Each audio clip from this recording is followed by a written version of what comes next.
Assalamualaikum warahmatullahi wabarakatuh. Bersyukur kepada Allah dengan mengucapkan Alhamdulillahi Rabbil Alamin.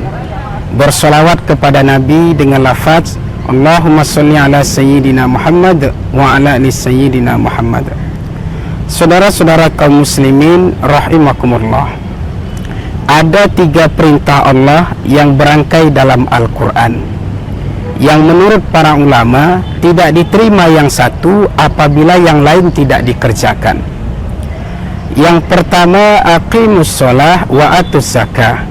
Dirikanlah sholat dan tunaikan zakat. Artinya tidak diterima sholatnya orang yang tidak mengeluarkan zakat, dan tidak diterima zakatnya orang yang tidak mau mendirikan sholat. Ayat ini berangkai, tidak bisa dipisahkan satu dengan yang lainnya.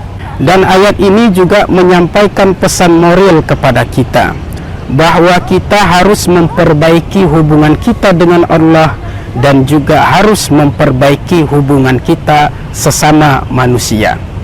Aqimus sholah, dirikan sholat. Ini adalah hubungan kita kepada Allah. Bagaimana supaya kita ini baik hubungan kita kepada Allah, dan sarana untuk memperbaiki hubungan kita kepada Allah yang terutama adalah mendirikan sholat. Banyak orang mengerjakan sholat tapi belum tentu mendirikan sholat. Kenapa? Betapa banyak orang yang sholat tapi tidak tercegah dari perbuatan keji dan mungkar.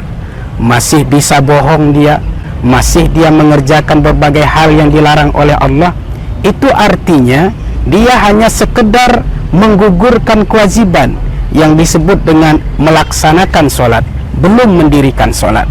Tapi orang yang mendirikan sholat, apa yang diajarkan dalam sholat, dia akan terapkan dalam kehidupan sehari-hari. Dia tidak sombong lagi, dia tidak riya lagi, dia tidak melakukan hal-hal yang dilarang oleh Allah Subhanahu wa ta'ala. Kemudian wa'atuz zakah, yaitu mengeluarkan zakat. Ini artinya hubungan kita kepada sesama manusia. Bagaimana supaya kita baik hubungan kita kepada sesama manusia adalah saling menghargai, saling menghormati, dan juga memberikan bantuan kepada orang yang memang butuh bantuan. Makanya dalam kehidupan sehari-hari kita ini harus seperti keran yang tidak hanya menyimpan air untuk dirinya, tapi juga disalurkan kepada orang yang membutuhkan.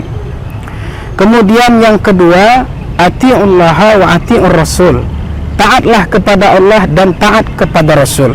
Tidak diterima taat kepada Allah kalau tidak taat kepada Rasul, dan tidak diterima taat kepada Rasul jika mengingkari Allah. Mengamalkan Quran artinya juga harus mengamalkan sunnah. Ini yang terjadi kadang-kadang di tengah-tengah kita umat Islam sekarang ini.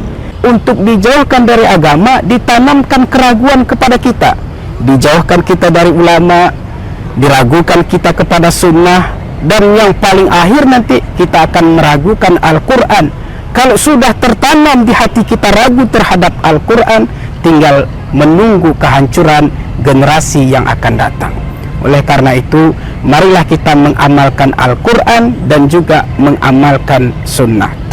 Dan yang terakhir adalah aniskurli wali walidaita. Bersyukurlah kepada Allah dan bersyukur kepada kedua orang tua kita.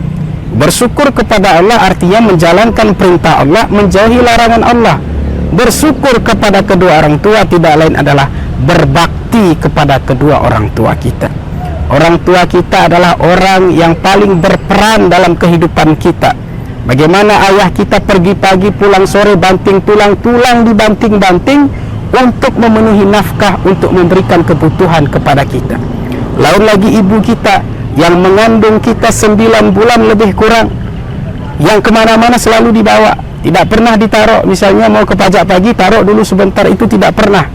Selalu dibawa kemanapun. Kalau ingin kita merasakannya, coba nanti ambil batu yang beratnya kira-kira 2 kilo, diikat di perut kita, bawa kemana-mana, bagaimana rasanya? Begitulah orang tua kita, ibu kita mengandung kita. Begitu kita dilahirkan, di tengah kepedihan, di tengah kesakitannya, merintih. Begitu dia melahirkan anaknya, yang dia ucapkan alhamdulillahirabbil alamin. Dia bersyukur kepada Allah, bahagia melihat kehadiran anaknya di dunia. Tidak pernah seorang ibu misalnya ketika melahirkan anaknya lalu dia tunjuk anaknya, gara-gara kamu sialan. Itu belum pernah. Kenapa? Karena ibu sangat bahagia dengan kehadiran kita. Oleh karena itu, mudah-mudahan ibadah kita lebih di bulan suci Ramadan ini kita harapkan tidak sekedar sah, tapi juga diterima oleh Allah. Maka marilah kita mendirikan salat, menunaikan zakat, taat kepada Allah, taat kepada Rasul, bersyukur kepada Allah, dan juga berbakti kepada kedua orang tua kita. Walaupun orang tua kita mungkin sudah tiada ada di dunia ini, cara berbakti kita kepada orang tua kita yang telah tiada, sekurang-kurangnya adalah mendoakannya agar diridhoi oleh Allah Subhanahu wa taala. Terima kasih atas segala perhatian, mohon maaf atas segala kekurangan. Billahi taufiq wal hidayah. Wassalamualaikum warahmatullahi wabarakatuh.